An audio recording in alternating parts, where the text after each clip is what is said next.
head, Rosh, and essence of the soul as it is above. In this vein, he then explained a number of Torah verses and statements in Zohar and Midrash. At noon on Shabbat, the Rebbe delivered the Ma'amar Ve'irastish and its elaboration as printed in Likutei Torah. The next day, the first day of Shavuot, he delivered the Ma'amar Uzfartem and its elaboration as printed in Likutei Torah. During the festival meal of the second day of Shavuot, the Rebbe delivered the Ma'amar V'hachachama Me'ayin Timatzeh, which is the second elaboration on the subject of Tisperu Chamishim Yom, printed in Likutei Torah.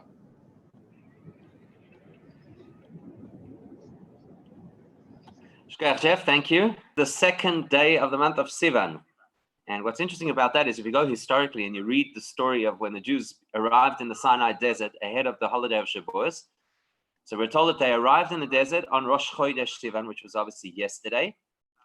And then, in addition to the fact that they arrived there, and as the Torah describes, Vayichan Sham Yisrael Neged Hahar, that the people camped right across from the mountain.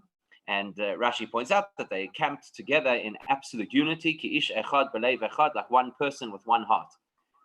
But in this, today, the second day of Sivan, kind of after they caught their breath, today is the day that they began to prepare to receive the Torah on the second of Sivan. So that's quite significant for us because obviously that then implies that as of today, we're supposed to prepare ourselves for the holiday of Shavuos, which is going to be on Friday. And so obviously we've got to think, what are you supposed to do to prepare? You know, it's all very well to tell us, okay, this is the time to start preparing, but what does that entail? So the holiday of Shavuos is unique in a number of ways. And perhaps over the next few days, we'll have an opportunity to explore some of the ways in which the holiday of Shavuos is unique. And the first thing about Shavuos that makes it so unique, obviously, is the fact that this is the holiday of the giving of the Torah. And everything about Judaism is shaped by that. The fact that we are Jewish, the fact that we have the practices and rituals and so on that we have, that's directly related, obviously, to the fact that we received the Torah. However, when it comes to that discussion about receiving the Torah, even that in itself is something that we have to explore. What does it mean that we received the Torah? And it's especially significant to us because the holiday of Shavuos is not just a holiday to commemorate. Oh, once upon a time, many thousands of years ago, the Jews received the Torah. And because of that, we are Jewish today and we're supposed to behave accordingly. The idea of receiving the Torah means that on this Shavuos, this Friday, we will receive the Torah afresh. Now, under ordinary circumstances, that would mean that we would be in shul, and that would mean that we would have the opportunity to hear the 10 Commandments. That's going to be sorely missing this year from our regular Shavuos opportunities and experiences. It's very strange to think of a Shavuos without reading the Torah. Very strange. In any event, that's how it's going to be this year. It's not going to change the fact that the energy of the holiday of Shavuos is the energy of receiving the Torah afresh. So we have to understand and appreciate what does it mean to receive the Torah? Because if you think about it rationally, actually the story of the giving of the Torah makes little sense.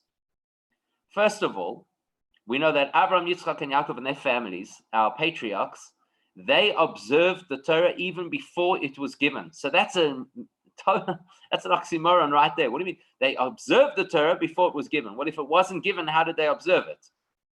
And if they observed the Torah, then what does it mean it wasn't given? Then we also know, for example, that our patriarch Yaakov disappeared for 14 years. And during those 14 years, he studied, we're told, in the yeshiva of Shem and Aver. So what did they study in this yeshiva if the Torah hadn't been given yet? What's there to study? So that implies that the Torah was already around. Not only that, when the Jews were in Egypt, the tribe of Levi was separated from the rest of the community, and they escaped having to be slaves. So what did they do all day? They sat and they learned. They learned Torah. When Yaakov came down to Egypt originally, he took his one son, Yehuda, and he said, you've got to establish a yeshiva system. So the whole thing doesn't seem to make sense. Like, what do you mean the giving of the Torah if historically the Torah was already available, already from beforehand? So perhaps in order to appreciate this, sometimes it's useful to step back a bit and to analyze when it was that the Torah was given, because everything in Judaism is extremely precise, and whatever Hashem does is extremely precise. So the fact that the Torah was given in the month of Sivan, as opposed to, for example, in the month of Nisan, right as they were taken out of Egypt, or in the month of Tishrei around the time of Rosh Hashanah and Yom Kippur. So that will also help us to have an insight and appreciation for what it means that the Torah was given at Mount Sinai. And the truth is, in order to understand that, there's also another factor that we should consider, and that is, why did Hashem insist on giving the Torah at Mount Sinai?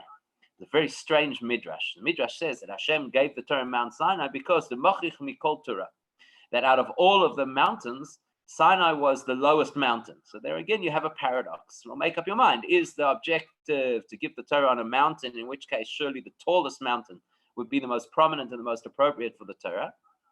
And if the goal is to give it on a low mountain, well, then why give it on a mountain in the first place? Just give the Torah in a valley or in an open area. So basically, all of these things come together in the same theme. And that is, we have to understand and appreciate, what does it mean that Hashem gave us the Torah then? And what does it mean that Hashem gives us the opportunity to re-experience the giving of the Torah every single year on the holiday of Shavuos? So what does it mean to give the Torah? A lot of people will tell you that Judaism is very spiritual, has very deep concepts. It allows you the opportunity to connect to all kinds of high and lofty ideals. And other people will tell you that Judaism is very down to earth. It's about humanitarianism, it's about goodness, it's about touching people, and so on and so forth. But the thing that most people struggle with is how it is that Judaism is so fixated on little details. So, for example, if your tefillin are not placed correctly in between, aligned with between your eyes, the Torah says that the toitos bein einechem, it's got to be like a line between your eyes. If your tefillin are not exactly straight, so somebody's going to tell you, hey, straighten your tefillin. What's the big deal? The fact is the tefillin on my head. That's what counts. Why does Hashem care if the tefillin are at this angle, at that angle, if they're straight, they're not straight, if my straps are touching or not touching? What's the difference? And there are many, many examples of that in every single mitzvah, where a person will say, my motivation is right. I'm trying to do the mitzvah, and that surely is what counts. Why do you make such a fuss about that the mitzvah should be done exactly this way, and it should be done exactly that way? So when Avraham, Yitzchak, and Yaakov experienced the Torah, their experience of Torah learning was very simply that they went on a spiritual odyssey. So they didn't have the opportunity to observe Torah mitzvahs as we do today. For them, it was a very meditative experience. It was a very spiritual experience. In other words, the emphasis at the time that they went through their learning of the Torah, the emphasis was completely on the spiritual nature and value of what Torah has to offer. That's what they focused on. The implication in the physical realm was almost negligible. I mean, Abraham was a very nice person, and he was very hospitable, and he invited people into his home, and so on and so forth. But that was in order to get them to be excited when he would start to talk to them about spiritual matters. But there was no value, no holy value in and of itself in the experience of hosting guests. It was a means to an end. His goal was, let's create awareness of a relationship with Hashem, which is a very spiritual ideal. And in order to do that, what you've got to do is you first got to, so to speak the language of the people. And in order to speak the language of the people, you need to put some food in their stomach, and then they'll listen to you. Nothing much has changed. In fact, if you think about it, if we were able in the mornings to offer a little bit of a brocha, we'd probably have more people joining us on the Zoom in the mornings. But in the absence of that, suddenly, it's not as appealing. So what he was able to do was to prime people using physical techniques to get to an objective which was spiritual. That is what we would call, so to speak, the first month of the year. The first month of the year means that all of the emphasis is on the primary value, which is Hashem, the spirituality. That's the primary value. And this world is of secondary value. It's actually not that important. So the Torah was not given in the first month because the goal of Torah is not to give primary value to the spirituality. It's not to give primary value to the high mountains, to the things that reach up into the heavens and say, that's what it's all about. Because if that were the case, well, actually angels would be better equipped to do it than us. So the Torah is not given in the first month. Then you come to the second month, which is the month of Iyar, the month that we have just completed. You look at the month of Iyar and you see the month of Iyar is is a very plain, very mundane kind of month. No real Yom Tov, no real spiritual experiences, no big miracles. But it's a month that we are invested. We count the Omer every single day. So for us, it's like a very significant month. And we're putting in a lot of effort. And that's obviously something very meaningful because we've put in the effort. So in the month of Iyar, where's the focus? The focus is down here, down in this world. There's no mountains. There's no big spirituality. There's no spectacular experiences. It's just the human being and whatever it is that the human being can achieve. Now, that's also not the objective of Torah. The objective of Torah is not to live in the space of the human being with all of the limitations of the human being. What's the chap of that? So you take people, you put them onto this world, and you say, whatever you can achieve in your own limited personal human experience, that's what it's all going to be about. Well, that would be horrible. So therefore, the Torah was specifically given in the third month. In Judaism, and we're about to say it actually, whenever we say Rabbi Yishmael, the paragraph before we sing Sheibona Beis HaMikdash, we say, the very last line that we say is, sometimes in the Torah you have two verses that appear to contradict each other. When you look at the one verse, you feel that the message is X. When you look at the other verse, you feel that the message is Y.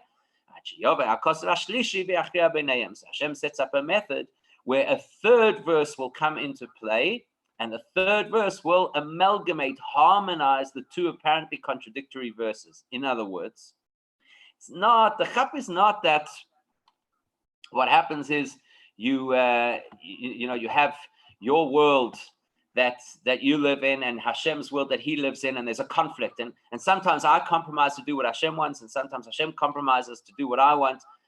That's not the goal. That's not the purpose. The purpose is to amalgamate, to harmonize.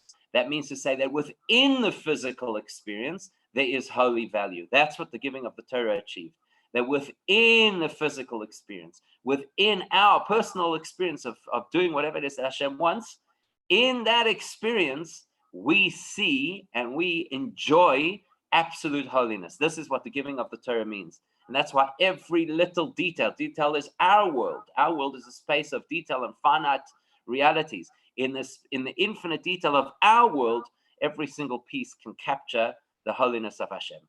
So that is the message of the holiday of Shavuos. Today is the 2nd of Sivan, which is the day that we're supposed to start to prepare for the holiday.